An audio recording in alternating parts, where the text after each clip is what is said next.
रुक, आज तो नहीं बचेगा। मेरे होते हुए तूने रोजा कैसे तोड़ा?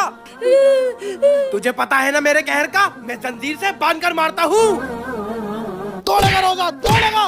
मुझे पता है तू यहीं कहीं छुपा है। अगर तू खुद बाहर आ गया तो मैं तुझे बख्श दूंगा, और अगर मैंने तुझे पकड़ लिया तो तुझे पता है मैं तुझे जान से मार दूंगा।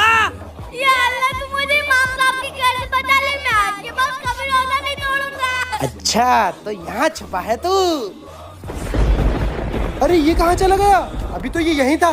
देख, जल्दी से बाहर आ जा, वरना तुझे पता है मैं जंजीर से बांध कर मारता हूँ।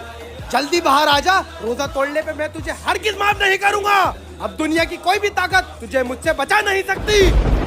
जब तक मेरा अल्लाह मेरे साथ है, दुनिया की कोई भी ताकत मेरा कुछ नहीं बिगाड़ सकती।